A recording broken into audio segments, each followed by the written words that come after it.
And we're live. Hey, everyone. Welcome to another episode of 20 Minutes in Lockdown. My name is Peter Shankman. A happy Monday. I hope you had a lovely weekend. I am here today in New York City where it is approaching 100 degrees. Some bullshit. But my guest was kind enough to tell me that, oh, well, I'm in LA and the weather's always perfect here, so it's fine. No, it's not fine. Say hi to Wendy Nystrom. Wendy, I've known Wendy since like the beginning of time. We went to college together. Went to Boston University, and while I wound up doing stuff with journalism, Wendy wound up discovering rocks, and somehow led from rocks to insurance. And I'm pretty sure that the combination of rocks and insurance is going to save the world. And it sounds crazy, but she's going to tell you how. How are you, Wendy? I'm well. How are you doing? And yes, the weather's perfect here. Of course it is. I'm sorry? You're always in LA. Go ahead. Tell us what's up. Yeah. In LA, and I did study rocks. Got my bachelor's and master's from BU, got in geology, and I thought, what on earth am I going to do with this? So I worked as an environmental consultant where I learned about contamination and pollution, which is a big deal when you start thinking about how all of that affected the climate. And working for 20 years in insurance, I studied that there's this correlation of climate change and insurance, and it's actually an intersection between the two, where we have these pollutants going into the atmosphere. These are causing severe storms, wildfires, droughts, human health and hazard. And then all of a sudden, with these massive storms, 2018 alone with wildfires, we had $24 billion in losses. So yeah, insurance carriers are pulling out. It's too expensive. They're not able to cover these kinds of coverages. So what's happening now is we're trying to find this new intersection between how climate change and insurance can work together. And when people say climate change, it's like, is it fire? Is it flood? Is it drought? Which one is it? So that's where we are. Do you think that companies specifically, don't really care about climate change enough yet because they don't really see how it relates specifically to money? So I would have said yes 5 years ago, but all of a sudden people are now really hyper focused in on how our climate is changing. With the lockdown that we've had, we have seen a dramatic decrease in air pollution just because people aren't driving as much. So that's actually something visual. Something can actually see that happening, see that change actively. So no, companies are really paying attention now. And with the whole ESG movement, which is the environmental social governance that people are reporting on, up until a year ago, people kind of faked it, kind of said we're going to do all these great things. And fortunately, a lot of management consulting firms, organizations, Bloomberg Foundation, they're focusing in on like, it's great that you have these ideas and plans, but let's actually make that happen. Let's actually follow through on what you're going to say. So you say you're going to be, fossil fuel reduction by 2030. How are you going to do it? So that's where we are currently is now, you said you're going to do all these great things. How are you going to do it? You mentioned something interesting. You said that during the lockdown, we've seen a dramatic decrease in air pollution and things like that. Does that speak to the fact that perhaps it is more about the choices that we make as human beings and less maybe about the choices that companies make as a whole? Or is it still, like we can recycle the plastic bottles we drink from, the club soda bottles from here to Sunday, right? But if, company XYZ is still throwing stuff into the atmosphere, then it feels like what we do really doesn't matter. Right. So is it more, what's the general thinking right now on what can people do versus what can companies do and who should be doing more? So that's where the whole framework of the circular economy is coming from. So rather than saying we can take our plastic and recycle it, we can't really anymore. We can't send it off to anybody. Nobody will take it. And it's not really recyclable anyway. So why do we even make the plastic to begin with? So let's go back to stage one. Make something that is truly biodegradable or reusable. Maybe we go back to using glass again. There's actually a company called TerraCycle, and they put goods into reusable containers. They're primarily in Paris and New York right now, but they're expanding to the West. And just think about when you get your milk, it's going to come in a glass jar. You want to get your cereal, it's going to come in a container. And it's all shipped back. They clean it, they wash it, or they refill it, and they send it back to you again. So it's kind of like the milkman, but on steroids. Interesting. So yeah, so everyone's got to rethink the beginning. So with companies, it's not just, okay, so let's cut back on fossil fuels. How about not using fossil fuels? So let's think of something else. Let's rebuild the way we build our AC system. Let's rebuild the way we have our entire office structure to let natural light in. So you don't need lights. There's an entire industry with the whole LEED design of, air conditioning systems coming from the floor rather than the ceiling. Because if you think the way that airflow works, you're pushing cold air down, but it's warming as it goes. So it pushes harder and harder to cool it. Same with heat rises. So you're pushing it harder and harder, trying to get it down there. If you have it from the floor, you're actually getting to the person that you need to cool or heat during the day. So it's just a whole rethinking of how we approach things. Let's not build it the way we used to. Let's think of new ways to build things. How come it seems like, well, it doesn't seem like it, how come it is that different political administrations have different agendas for these things? Like everything I see lately is that we are basically doing the opposite of everything you've just said in this country. And we're making it, the government's making it easier to do the opposite of everything you've just said. And who benefits from that? Lobbyists, people who are financially invested in fossil fuels and coal mines. You have generations of miners. And how do you tell somebody that the one thing you know how to do, you can't do it anymore? So what needs to be done is education and training in other fields. So you can take a population and say, we're going to train you how to use your current knowledge and translate it into, biomethane gas reclamation, windmills, solar panels. I believe it's the International Brotherhood of Electrical Workers actually has somebody on staff that focuses on that. Interesting. So yeah, so there, it's again education. I'm a huge proponent of education. The more you talk to people, the more you explain to them, this is how we can try to fix things. And it's not going to be overnight. We do need to act quickly because we're kind of in a dire situation. But we do, just the more you talk about it, the more you get it out in the open, people get more comfortable with it because it is kind of scary. Spencer has a good question. How do we convince companies that the short-term costs of reassessment of status quo and converting to new systems is a benefit long-term? And I'll add to that. Right now everything is done for the shareholders, right? Fiduciary responsibility, you'd think would say that shareholders need to be made whole the next quarter, but in fact, real fiduciary responsibility is making them whole the next quarter century. So how do we do that? How do we convince these companies that the short-term costs, taking a 7 cents a share profit versus 8 cents a share, right, is actually okay? And that all comes down to kind of rethinking the way, instead of shareholder, stakeholder, who's being affected. It also runs into environmental justice. But one of the things with renewable energy, up to 5-10 years ago, it was extraordinarily expensive to install. Those costs have plummeted. The installation cost of solar has gone down last 3 years dramatically. Just better technology, more access to materials, more people are doing it. So it's not nearly as expensive as it used to be. And in the long run, the savings overall in the future, and it's not just installing a solar panel, it's completely redoing the way a building is done, again, the natural light, the way the heating and cooling system is done.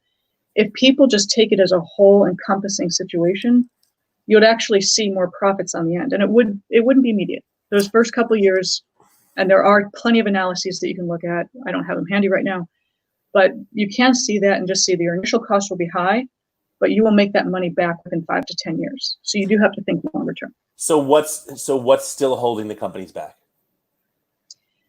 Just not so much anymore. A lot of companies are kind of pushing forward. They're realizing that we need to do this and act quickly. All of Europe is pretty much ahead of us right now. America is still a little bit behind, but we are catching up. And it's just, again, education, telling people, explaining to them that it's possible. It's not something scary. We don't understand it, so we're not going to do it. But then if you have the data, and here in California, SoCal Edison will go in and do an assessment of your building, of your property, of your commercial space, and say, you can do all these things to save energy, and we'll even tell you how much it will cost to put in a solar panel, and they'll figure it out for you. So you actually have partnerships with these large corporations that will work with you. I read an interesting article in, I think it was The Atlantic last month, about a guy who went to the bottom of the world. He went to the bottom of the Marianas Trench several months ago, and one of the first things he saw there was plastic. Right? Yeah. There's never been anything there before, and the first thing he saw was, no human's ever been there. The first thing he saw was like a plastic bag or something. Have we passed the breaking point? Have we passed the tipping point in terms of getting plastics out of our system, or they were saying now that almost every single fish in the world has microplastics inside of it, and they can't judge how much because they can't find any fish that don't have it. It's interesting you bring up microplastics. There was a great paper written by a woman, I'm blanking on her name, but it's through the UN. And she and I discussed it before she wrote it, and I kind of explained how the insurance aspect works. But the whole study with microplastics, and Boston University did a great paper on it as well. There's microplastics now in seaweed and fish. But I talked to a woman who was with the Department of Water and Power in Los Angeles about this. And I said, with the microplastics in fish, microplastics in our water supply, now in the seaweed. And she said, we breathe microplastics every single day because the clothing we wear is plastic. And I had never considered that. I'd never even thought about that. I mean, I try to focus on just wearing cotton. That's a whole nother issue with the cotton industry and soil depreciation. But we are exposed to it constantly, so we don't know the long-term health effects because no one's been affected yet. It doesn't mean we should not stop it. We should absolutely stop it. And the Marianas Trench is the deepest point in the earth. And the fact that plastic has sunk that far down below, and we also have the garbage islands in the Pacific, I think there are 3 or 4 of them now. It's not that I don't want to sound negative and say we're past a tipping point, there's no hope. There's always hope. We just need to work quickly, and we need to stop using plastic bottles. I mean, that's the simplest thing you can do, is just buy a reusable water bottle.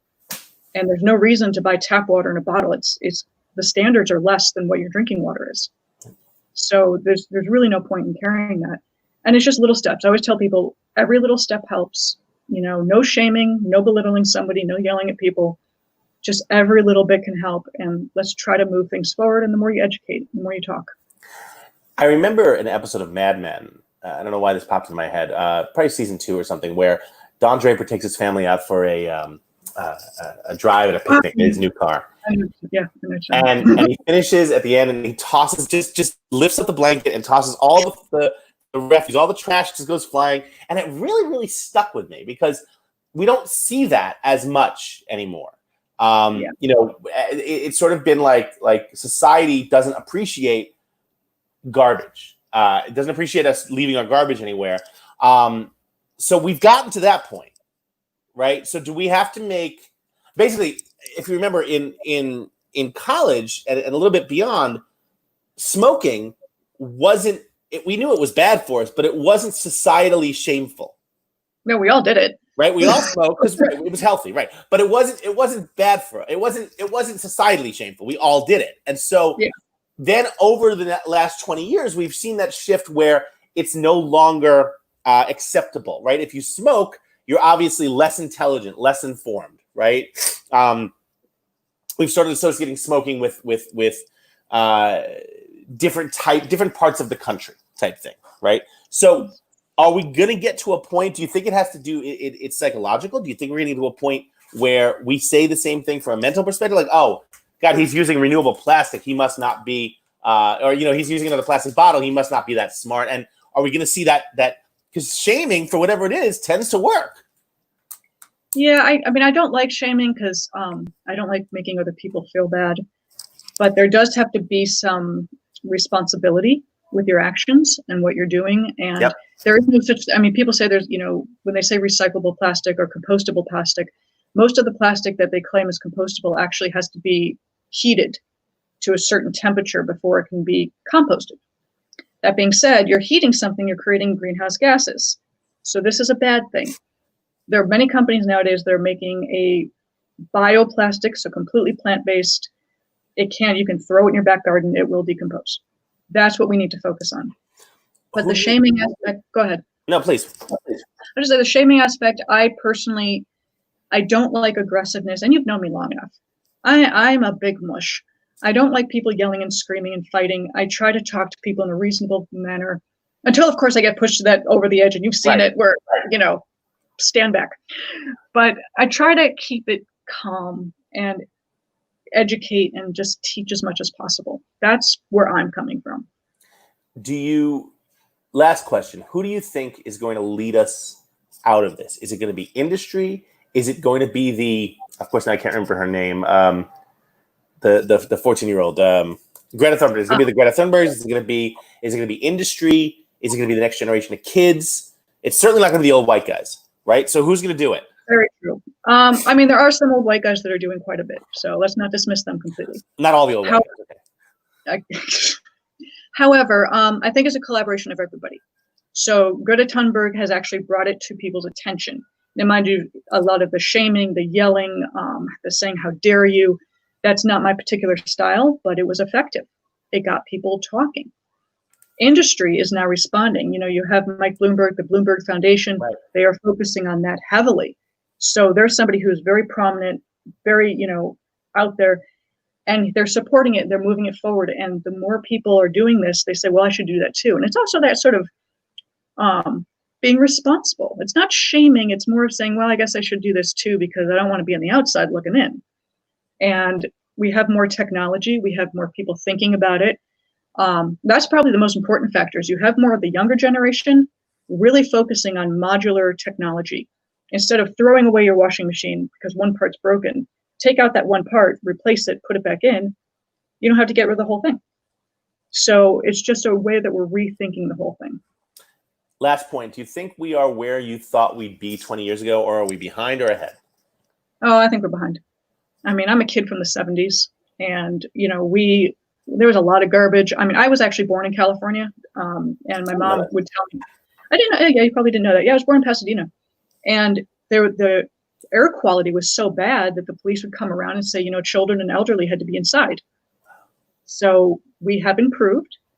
And yes, it took laws. It took regulation. It took the EPA to have the Air Quality Act passed and all the water quality passed. California was ahead of it, and sort of the rest of the country followed.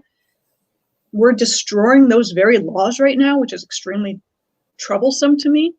And I simply hope that, I know that the NRDC, National Resource Defense Council, they are suing the pants off the administration for trying to do this, and they're winning.